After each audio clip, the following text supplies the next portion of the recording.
여러분 안녕하십니까? 권순환입니다. 국민의힘 당 선관위가 8일 오전 발표한 대선 후보 경선 2차 컷오프에서 탈락한 황교안 전 미래통합당 대표가 이날 오후 특별 기자회견을 열었습니다. 황교안 전 대표는 서울 영등포구 캠프 사무실에서 열린 기자회견에서 지난해 4.15 총선에 이어 이번 당 후보 경선에서도 부정선거가 있었다고 주장했습니다. 그는 후보별 득표율이 조작된 것으로 보인다면서 특정 후보의 종합 득표율이 과잉 계산된 것으로 보인다고 말했습니다. 또 캠프로 제보가 들어온 부정선거 의심 사례를 공개하는 한편 중앙선관위 노정희 선관위원장과 조혜주 상임위원 등 중앙선관위 관계자들, 또 국민의힘 당선관위 정홍원 선관위원장과 한기호 부위원장 등 당 선관위 관계자들에 대한 법적 책임을 묻겠다고 밝혔습니다. 이와 함께 부정선거를 바로잡지 않고 방치한다면 내년 대선은 하나만하이며 정권 교체는 불가능하다 이렇게 주장하면서 대한민국의 선거 정의를 지키기 위해 투쟁하겠다면서 국민들의 동참을 호소했습니다. 이날 황교안 대표의 특별 기자회견 내용을 모두 들으면서 메모를 했습니다. 그러면 지금부터 여러분들에게 황교안 대표의 기자회견 내용을 상세하게 전해드리도록 하겠습니다. 우선 황교안 대표는 오늘 오전 10시 우리 당 선관위는 대통령 예비후보 2차 경선 결과를 발표했다 이렇게 말을 시작했습니다. 이어서 지난해 4.15 총선에 이어 이번 당 후보 경선에서도 부정선거가 있었다. 후보별 득표율이 조작된 것으로 보인다. 특정 후보의 종합득표율이 과잉 계산된 것으로 보인다 이렇게 말했습니다. 이어서 저는 그동안 줄기차게 지난 4.15 총선이 부정선거였다고 말씀드렸다. 그것도 추측이나 의혹에 의한 것이 아니라 재검표 현장에서 나온 법적 효력이 있는 증거물, 가짜 투표지들을 근거로 말했다. 또 재검표에서 나온 증거물들을 대법원이 은폐하는 것을 보고 지난 4.15 부정선거 주범은 중앙선관위이며 대법원은 증거인멸에 앞장서고 있다고 말씀드렸다. 이렇게 말했습니다. 이어서 125곳의 지역구에서 선거 무효소송이 진행되는 상황에서 원고인 우리당 후보들에 의해 고소된 중앙선관위에 우리당 후보 경선 여론조사를 맡기는 것은 말하자면 도둑에게 집 열쇠를 맡기는 격이라고 말씀드리기도 했다. 이렇게 말했습니다. 이어서 왜 중앙선관위가 경선 관련 여론조사를 맡으면 안 되는가에 대해서는 누누이 말씀드렸다. 바코드로 해야 할 투표용지를 QR코드로 했다. 그것 자체가 불법이었다. 그렇게 하는 데는 의도가 있었다. 그것은 QR코드를 통해 투표자 신원을 확보하고 인적 자료를 토대로 자료를 쌓는 것이 QR코드다. 하고자 하면 그 사람이 누구를 찍었는지를 알 수 있는 시스템이다. 그 과정에서 개인의 신상이 노출되는 것이다.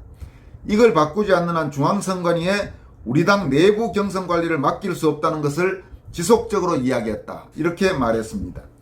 황교안 전 대표는 이어서 지금 중앙선관위 상임선관위원이 조혜주였다. 조혜주가 어떤 인물인지 여러분은 알 것이다. 이상하게도 얼마 전에 사퇴했다. 그것도 행적이 수상하다. 이런 의혹이 잔뜩 쌓여 있는데 그런 것들이 규명되지 않은 채 우리 당 대선 후보 경선 여론조사를 중앙선관위에 맡긴다고 하면 얼마든지 조작할 가능성이 있다. 이렇게 말했습니다. 지난 4.15 총선에 대해서도 여러 가지 증거에 의해 그 선거는 부정선거였다고 내가 선언했다. 그런데도 중앙선관위는 그건 정당한 선거였다고 강하게 항변하는 것을 들어보지 못했다. 이렇게 말했습니다. 지금 이 부분은 잠깐 해설을 하겠습니다.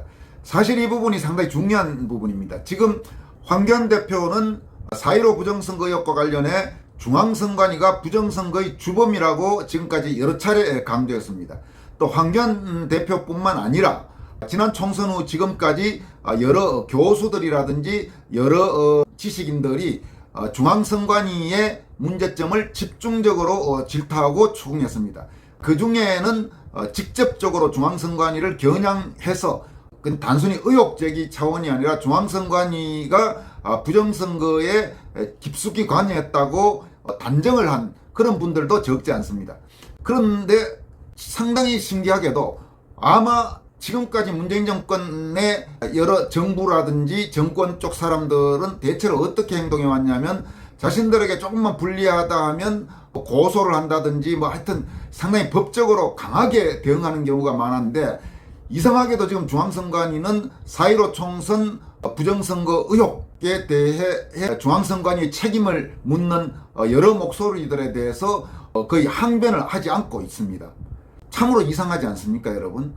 떳떳하다면 벌써 뭔가 대응을 하고도 남았을 텐데, 지금까지 이상하게도 중앙선관위를 비판하고 공격하는 목소리들에 대해서 중앙선관위가 그건 잘못됐다면서 대응을 한다든지 하는 그런 모습들이 나타나지 않고 있습니다. 오히려 그냥 조용히 지나가기만 바라는 그런 분위기가 나타나고 있습니다. 상당히 좀 의아한 부분 중에 하나입니다. 황교안 전 대표는 이어서 이렇게도 말을 했습니다. 중앙선관위 의견을 대변하는 후보에게 공개 토론하자고 했더니 응하지 않고 있다. 이건 이제 하태경 후보를 이야기하는 거죠. 그러면서 다음으로는 제가 잘못됐다면 잘못됐다고 말해라. 전직 당대표 또 최고의 선거사범 전문가라고 할 수 있는 내가 이 문제를 건의했는데 건의에 대한 답은 2차례 경고, 그리고 결과는 오늘처럼 됐다. 그러니까 당에 대해서 하는 말이죠. 당은 중앙선관위와 노예계약을 맺었다. 그 과정에서 후보들의 의견은 전혀 물어본 적이 없다. 대선 후보들의 경선 룰 미팅도 없었다. 다음에 뭘 갖고 토론하냐 준비할 시간도 없었다. 이렇게 당의 문제점을 지적했었습니다. 이어서 소통하지 않고 혼자서 길을 가다가 오늘 오전 10시에 그런 발표를 한 것이다.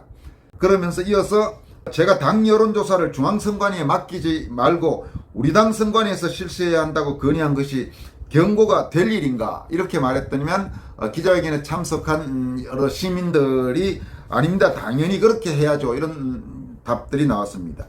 황 후보는 그래서 TV토론 때 홍준표 후보에게도 물었더니 홍준표 후보가 당의 처사를 잘못됐다, 그건 아니다라고 했다. 그래서 캠프의 경선 여론조사 과정에서 부정이 의심되는 사례가 발견되면 신고하라고 부정선거 신고센터를 만들었다, 이러면서 저희 캠프로 제보된 사례 중 한 가지 사례를 이야기하겠다 해서 하나의 사례를 들었습니다. 인천에 사는 A씨라는 사람, 처음에는 이제 인적사항을 밝혔다가 인적사항은 일단은 좀 밝히지 말라고 제보한 사람이 이야기했다고 합니다. 이 A씨가 10월 6일 모바일 투표를 했는데 투표가 끝난 뒤 답신이 왔다. A님 선거에 참여했습니다가 아니라 다른 이름의 B님 선거에 참여했습니다라는 답이 왔다. A가 투표했는데 B라는 사람 이름이 떴다. 내가 선거에 참여했는데 왜 생판 모르는 다른 사람 이름으로 오는가, 이렇게 제보된 사례를 들었습니다. 이것이 이번에 있었던 선거였다. 증거자료는 다 캡처했다. 필요하면 공개할 수 있다. 이것이 잘못된 선거이고 선거 조작의 증거다. 그래서 이 제보한 분이 당에다 물어보니 제대로 답변을 못하더라고 합니다. 그리고 황교안 대표는 이번 득표율과 관련해서 지금 후보별 득표율이 SNS에 돌고 있는데 당원 30%, 국민 여론 70% 해서 최종 득표율이 윤석열 31.7, 홍준표 27.5, 유승민 18.7, 원희룡 4.1%로 나왔는데 제대로 계산해 보면 윤석열 36.9, 홍준표 29.5, 유승민 18.3, 원희룡 2.93 이렇다. 그래서 지금 윤석열, 홍준표 후보는 과소 계산되어 있고 유승민, 원희룡 후보는 플러스 0.33, 플러스 1.15 이래서 과잉 계산되어 있는 그 부분을 지적했습니다. 이와 관련해서 오늘 황교안 대표의 기자회견이 끝난 뒤 나온 보도들을 보면 윤석열, 홍준표, 원희룡 후보의 득표율이 과잉 계산됐고 유승민 후보의 득표율은 낮게 계산됐다는 것이다, 이런 식으로 지금 기사들이 나와 있는데, 황교안 전 대표가 기자회견에서 밝힌 내용 제가 몇 차례 지금 다시 한번 확인을 해봤는데 보도화된 내용과는 다릅니다. 그러니까 윤석열, 홍준표 후보는 과소 계산됐고 유승민, 원희룡 후보는 과잉 계산됐다. 이게 오늘 황교안 전 대표가 기자회견에서 밝힌 내용을 분석하면 이렇게 되는 겁니다. 지금 왜냐하면 윤석열, 홍준표 후보는 마이너스라고 말했고 유승민, 원희룡 후보는 플러스 이렇게 지금 말을 했기 때문에 그렇게 해석하는 것이 맞다고 보여집니다. 그러면서 황교안 전 대표는 이렇게 말했습니다. 이런 일로 많은 국민과 당원이 의심하게 되면 우리 당에 대한 신뢰는 땅에 떨어지게 된다. 당 선관위는 이번 경선 결과에 대한 모든 자료를 모든 후보에 투명하게 공개하라. 그리고 객관적인 자료를 공개하고 검증해야 한다. 이는 당연한 것이고 숨기고 없애면 누가 믿겠나 이렇게 말했습니다.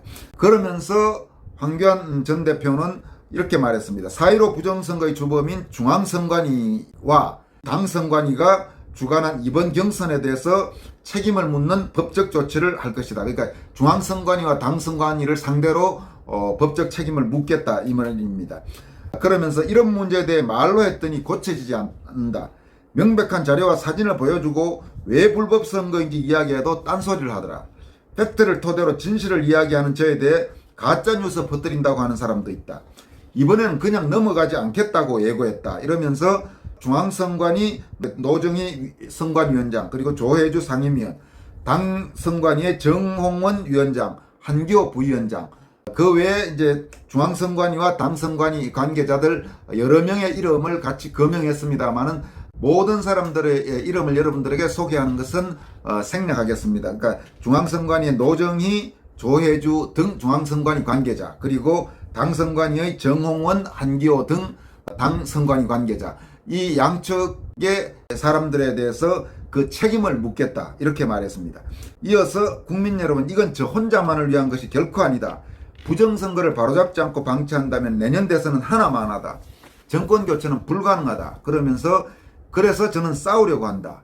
대한민국의 선거 정리를 지키기 위해 투쟁하겠다. 저는 지금 대한민국의 거대한 악과 싸우고 있다. 국민 여러분과 끝까지 함께하겠다. 국민 여러분이 힘을 합해주면 우리는 이길 수 있다. 그러면서 국민 여러분 힘을 모아주십시오. 행동하는 정의가 되어주십시오. 여러분이 사랑하는 대한민국을 지켜나갑시다. 이렇게 기자회견을 마무리했습니다. 지금까지 여러분들에게 말씀드린 내용은 황교안 전 미래통합당 대표가 2차 컷오프 발표가 난 10월 8일, 컷오프 발표는 10월 8일 오전 10시에 났습니다만은 10월 8일 오후 5시가 조금 넘어서 캠프에서 가진 특별 기자회견 내용이었습니다. 여기까지 하겠습니다. 여러분 고맙습니다.